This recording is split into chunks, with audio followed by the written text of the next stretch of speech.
Os home offices hoje, eles são muito bem pensados, então a gente não pode mais simplesmente ignorar um espaço que eu vou precisar usar uma câmera, um vídeo, então eu tenho que pensar nele como um todo. Primeira coisa, onde estará posicionado o laptop ou a câmera? De que jeito que isso vai ficar? A gente não pode esquecer as ergonomias também, né? Porque a pessoa vai ter que escrever, vai ter que estar lá, enfim, online. Onde está posicionado o computador? O fundo disso está muito bem pensado, não só com livros, né? Que a gente estava conversando antes do programa, mas com paisagens legais, com arte, com estantes diferenciadas com objetos, então a gente está pensando muito nisso. As pessoas estão cada vez mais sentindo falta daquele contato físico, daquele cafezinho que acontecia dentro das empresas, nos intervalos de trabalho, naquelas conversas ao pé de ouvido, naquele toque que era possível se ter com algumas pessoas, ou até mesmo aquela conversa particular que também era e faz parte de qualquer relação em ambientes de trabalho.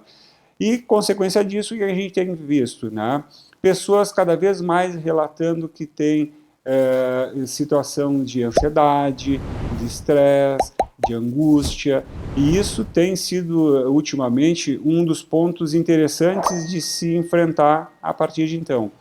Mas, por outro lado, também revelou um outro aspecto positivo, que é o fato de que muitas pessoas adotaram esse estilo de trabalho e puderam incorporar isso à sua qualidade de vida. Já foram feitas várias pesquisas e estatísticas, né, geralmente apontando que a imensa maioria gostaria de voltar para o seu ambiente de trabalho, mas existe uma parcela significativa de pessoas que optaram e vão querer continuar o seu trabalho em home office. Precisamos lidar com uma série de comunicações no nosso dia a dia, seja pessoalmente, seja no trabalho. E muitas vezes estamos percebendo uma dificuldade de comunicação por escrito, porque nem sempre o que falamos se torna claro, ou as pessoas entendem do jeito que nós gostaríamos que elas entendessem. Aquele tradicional meio de interação, que era o e-mail, tantas vezes cede espaço para o WhatsApp.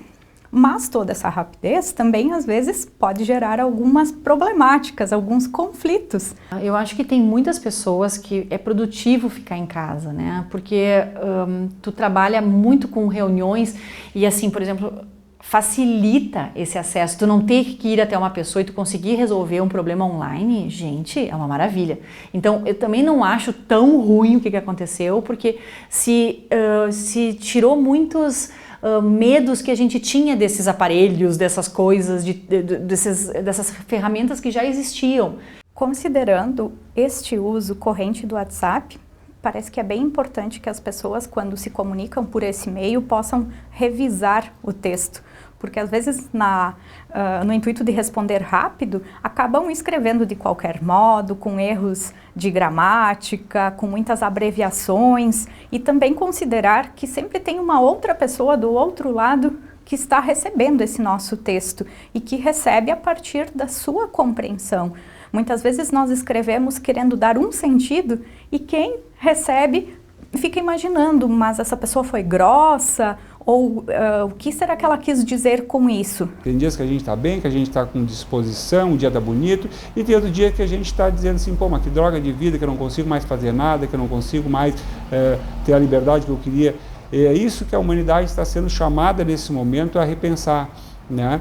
De ela ter que ter paciência. Então, normalmente, quando a gente está num período de crise, não é um período que nós devemos tomar decisões impulsivas. Acabam esquecendo de dar bom dia, de agradecer. Então, tudo isso mostra um cuidado para com o outro, com aquela pessoa que também está, de repente, num dia não tão bom. Nós temos que ser muito humanos nessa questão da comunicação. Quando estamos conversando com uma pessoa frente a frente, a gente está observando toda uma movimentação corporal, uma respiração, uns movimentos do corpo, modulações de afeto, e que são situações que vão fazer parte da nossa interpretação, além daquilo que a pessoa está falando, conversando. Na escrita do WhatsApp, pontual, nós temos que ser muito claros. porque o outro não está ali vendo o nosso gesto, as nossas expressões, compreendendo exatamente como estamos nos comportando e como estamos querendo passar a mensagem, se é uma mensagem carinhosa, se é uma mensagem com raiva. E como é uma escrita às vezes resumida, parece até que o outro está sendo grosso, quando não está. Ele só está sendo direto ao assunto. Então, a falta desses recursos que na nossa fala do dia a dia nós dispomos, como os gestos, como o olhar, faz com que haja muito problema de interpretação. Uma busca de etiqueta para minimizar os desentendimentos, primeira de tudo, é o bom senso. É perceber o que eu falo, para quem eu falo, com que objetivo. Se for uma conversa mais pontual, usar o WhatsApp. Se for uma conversa que exige que o outro adentre mais em uma questão de sentimentos, faz uma chamada de vídeo e sai desse recurso, ou então explica muito bem o que se pretende, por quê. É interessante organizar as nossas falas sempre com os detalhes. Então, o que eu disse e os motivos. Quando você diz porquê, a pessoa compreende, não parece algo autoritário. Numa comunicação online, nós vamos partir para onde? Nós vamos partir para imagens, para textos, para ícones, que vão retirando, né, uma capacidade de a gente realmente interpretar como um todo aquilo que as pessoas realmente querem dizer. Então, com frequência, isso pode nos levar a erros de interpretação. Nós temos que pensar que nossa comunicação, ela afeta as outras pessoas. Nós afetamos e somos afetados. Então, dizer de uma forma polida, tentar usar as melhores palavras, são palavras que não machuquem, que sejam precisas, que eu escolha aquela palavra adequada para representar o que eu pretendo dizer e que a pessoa não entenda de outras formas. Até porque a nossa linguagem, ela possibilita vários sentidos, às vezes a partir do mesmo dizer. Então, não esperar que o outro compreenda o que ele quiser, ser concreto. O que fazer para ser concreto? Usar exemplos, fatos, explicar, explicitar. Se nós acharmos que aquela pessoa não vai compreender por mensagem, mandar um áudio, mandar um e-mail, ou então fazer uma chamada de vídeo. Então, assim, claro, o presencial, saber a relação, aquele calor humano, não existe coisa melhor, né? Então, a gente não pode... aquilo que eu venho falando, assim, a gente não pode perder isso, porque senão nós vamos se tornar robôs. A comunicação é nosso cartão de visita. Então, no WhatsApp, nós estamos também nos expondo ao outro. E, principalmente em contextos de comunicação um pouco mais formais, precisamos ter um pouco mais de cuidado e sempre uma adequação da linguagem em relação a quem recebe. Aquilo que deveria facilitar uma comunicação acaba ocasionando um bloqueio, um estresse, e isso faz com que haja um distanciamento maior, algo que a comunicação online, num primeiro momento, tem por objetivo ampliar. Vou dar um exemplo. Às vezes nós falamos para outra pessoa assim, é necessário fazer este documento de forma urgente, mas urgente é uma palavra que tem sentidos diferentes para pessoas diferentes. Então veja ali a necessidade da clareza. O que significa ser urgente? Dizer, é urgente, gostaria que você entregasse até as 10 horas de amanhã. E também evitar, em contextos principalmente mais empresariais, mais que nós queremos passar uma mensagem certeira, o uso das figuras, né, dos emojis. Nós sabemos que os jovens usam muito tudo isso, mas pode ser que tenha um sentido que não seja entendido do jeito como nós queremos transmitir, embora traga uma leveza muitas vezes para a conversa. Nada melhor que o olho no olho, o contato pessoal e a conversa, assim, olha, para deixar isso claro, porque as coisas podem ficar mal entendidas. Isso pode acontecer. Como em qualquer WhatsApp, como qualquer reunião, e-mail, daqui a pouco tu coloca uma palavra meio torta e entende de outro jeito, né? Então, essa comunicação ao vivo, presencial, ela não pode ser suprimida. Estamos falando com os nossos pais, os nossos amigos, nós podemos usar termos mais informais, como aí, tá aí e daí, mas quando nós estamos diante de uma comunicação um pouco mais elaborada, imaginamos, com um chefe, com uma representação, nós temos que ter um pouco mais de cuidado. Então, nós chamamos isso da adequação da linguagem. Não podemos dizer que existe uma fala errada, de acordo com a sociolinguística, mas existem falas inadequadas. Uma orientação que a gente tem que dar aos casais e famílias que estão em dificuldades é que tem que ter muita resiliência. É um termo da moda que indica a capacidade da pessoa de suportar uma pressão, né, com uma atitude positiva, mas é justamente isso que a gente está precisando. Significa, entre outras coisas, que a gente não tem que interpretar ao pé da letra, né, tudo aquilo que a outra pessoa está dizendo nesse momento em que todos nós estamos passando por uma dificuldade. Significa também que nós temos que ter uma escuta melhor, mais atenta. Tá? Nós temos que procurar também abrir mão um pouco das nossas necessidades individuais e pensar um pouco mais na outra pessoa. Tá?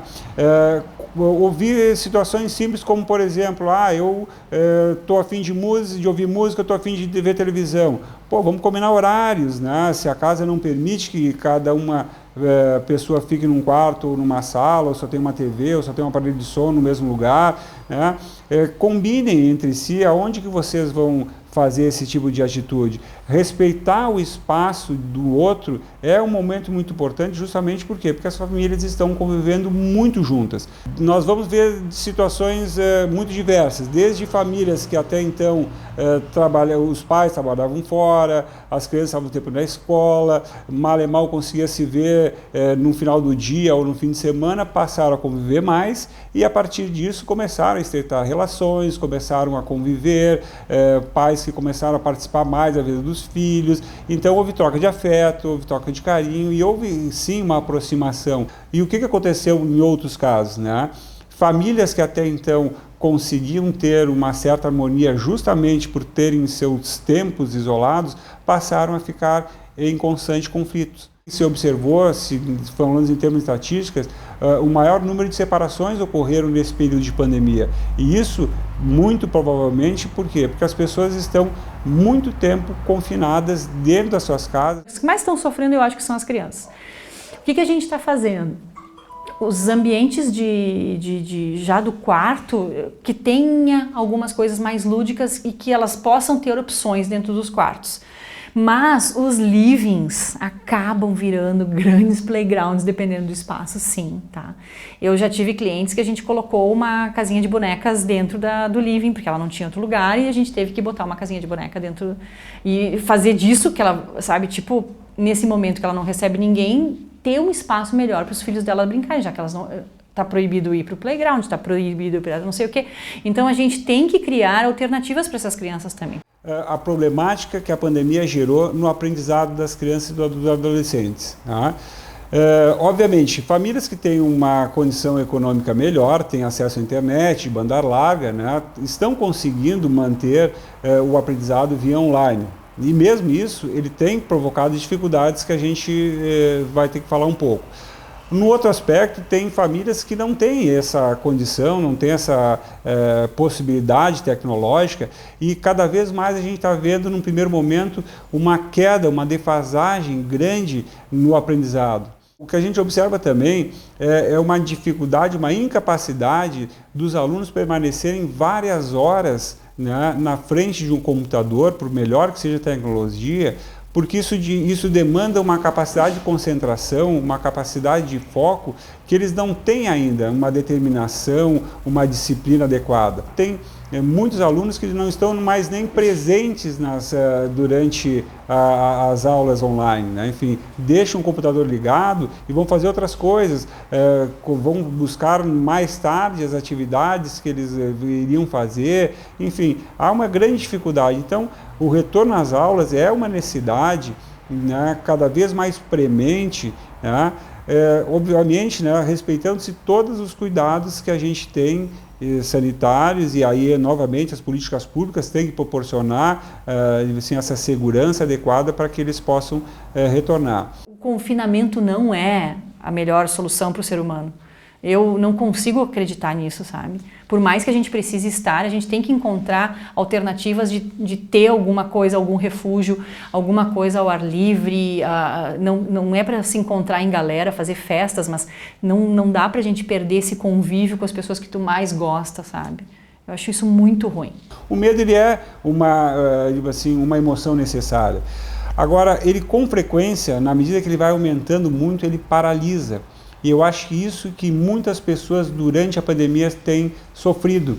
A gente tem ouvido relatos de pessoas que estão em casas trancafiadas, ou comendo muito, ou não comendo, né? Não querendo contato nenhum com as pessoas, obviamente com uma justificativa de ser contaminado. Mas as consequências de um medo intenso, na qual as pessoas deixam de viver, também provocam danos, também provocam situações de ansiedade, de estresse, de quadros depressivos. Há relatos de pessoas que estão cometendo suicídio. Então, isso é algo que tem que ser levado de uma maneira mais harmônica. Então, a orientação sempre é, sim, tenham precauções, façam os seus controles sanitários, né? Procurem, né, medidas de saúde adequadas, mas não entre numa situação de encarceramento a ponto de que tu entender que é só dessa forma que tu vai sobreviver. Pelo contrário, é o medo que vai fazer com que as pessoas, o medo intenso fará com que as pessoas adoeçam e o seu sistema imunológico vai ficar cada vez mais vulnerável, justamente quando é isso que nós precisamos para combater, né, uma virose que a humanidade está pela primeira vez entrando em contato.